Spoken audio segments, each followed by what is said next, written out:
ದಿನದ weather report. Bengaluru ಸೇರಿದಂತೆ ರಾಜ್ಯದ ಹಲವು ಕಡೆ ಹವಾಮಾನ ಇಲಾಖೆ ಮಳೆಯ ಮುನ್ಸೂಚನೆ ನೀಡಿದ್ದು, ದೇಶದ ಒಟ್ಟು 20 ರಾಜ್ಯಗಳಲ್ಲಿ ಮುಂಗಾರು ಚುರುಕುಗೊಂಡು ಭಾರೀ ಮಳೆಯಾಗುವ ಸಾಧ್ಯತೆಗಳು ಇವೆ ಎಂದು ತಿಳಿಸಿದೆ. ಪ್ರಸ್ತುತ ದಕ್ಷಿಣ ಭಾರತದಲ್ಲಿ ಮುಂಗಾರಿನ ಪ್ರಭಾವ ಹೆಚ್ಚಾಗಿದ್ದು, ಕರಾವಳಿ ಮತ್ತು ದಕ್ಷಿಣ ಒಳನಾಡಿನ ಈ ಜಿಲ್ಲೆಗಳಲ್ಲಿ ಮಳೆಗೆ ಪೂರಕ ವಾತಾವರಣ ಸೃಷ್ಟಿಯಾಗಿದೆ. ರಾಜಧಾನಿ ಬೆಂಗಳೂರು ನಗರ ಹಾಗೂ ಬೆಂಗಳೂರು ಗ್ರಾಮಾಂತರ ಜಿಲ್ಲೆಗಳ ಹಲವು ಕಡೆ ಮುಂದಿನ 24 ಗಂಟೆಗಳಲ್ಲಿ ಸಾಧಾರಣ ಮಳೆಯಾಗುವ ಸಾಧ್ಯತೆಗಳಿವೆ. ಕರಾವಳಿ ಭಾಗದ ದಕ್ಷಿಣ ಕನ್ನಡ, ಉಡುಪಿ ಮತ್ತು ಉತ್ತರ ಕನ್ನಡ ಜಿಲ್ಲೆಗಳಲ್ಲಿಯೂ ಮಳೆಯ ಮುನ್ಸೂಚನೆ ನೀಡಲಾಗಿದ್ದು, ವಿಶೇಷವಾಗಿ ಉತ್ತರ ಕನ್ನಡ ಜಿಲ್ಲೆಯಲ್ಲಿ ಭಾರೀ ಗಾಳಿ ಬೀಸುವ ಸಾಧ್ಯತೆಗಳು ಇವೆ. ಬೆಂಗಳೂರು ಮಾತ್ರವಲ್ಲದೆ ದಕ್ಷಿಣ ಒಳನಾಡು ಮತ್ತು ಮಲೆನಾಡು ಭಾಗದ ತುಮಕೂರು, ಚಿಕ್ಕಬಳ್ಳಾಪುರ, ಕೋಲಾರ, ರಾಮನಗರ, ಮಂಡ್ಯ, ಮೈಸೂರು, ಚಾಮರಾಜನಗರ, ಕೊಡಗು ಮತ್ತು ಹಾಸನ ಜಿಲ್ಲೆಗಳ ಹಲವು ಕಡೆ ಮೋಡ ಕವಿದ ವಾತಾವರಣ ಇರಲಿದ್ದು, ಹಗುರದಿಂದ ಸಾಧಾರಣ ಮಳೆಯಾಗಲಿದೆ. ಮೈಸೂರು, ಚಿಕ್ಕಮಗಳೂರು ಮತ್ತು ಚಿಕ್ಕಬಳ್ಳಾಪುರ ಭಾಗದಲ್ಲೂ ಬಿರುಗಾಳಿಯ ಮುನ್ನೆಚ್ಚರಿಕೆ ನೀಡಲಾಗಿದ್ದು, ಸಾರ್ವಜನಿಕರು ಹಾಗೂ ವಾಹನ ಸವಾರರು ಜಾಗರೂಕರಾಗಿರಲು ಹವಾಮಾನ ಇಲಾಖೆ ಸಲಹೆ ನೀಡಿದೆ. ಇನ್ನು ದೇಶದ ಒಟ್ಟಾರೆ ಹವಾಮಾನದ ಬಗ್ಗೆ ಮಾಹಿತಿ ನೀಡಿರುವ ಇಲಾಖೆಯು ಮುಂದಿನ 3 ದಿನಗಳ ಕಾಲ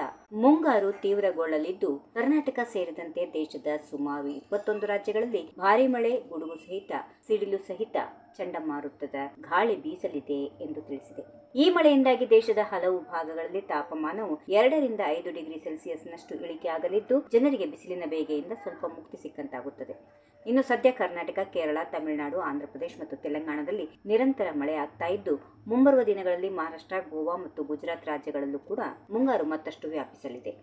ಈ ವಿಡಿಯೋ ನಿಮಗೆ ಇಷ್ಟವಾದಲ್ಲಿ ಲೈಕ್ ಮಾಡಿ, ಶೇರ್ ಮಾಡಿ, ಸಬ್ಸ್ಕ್ರೈಬ್ ಮಾಡಿ.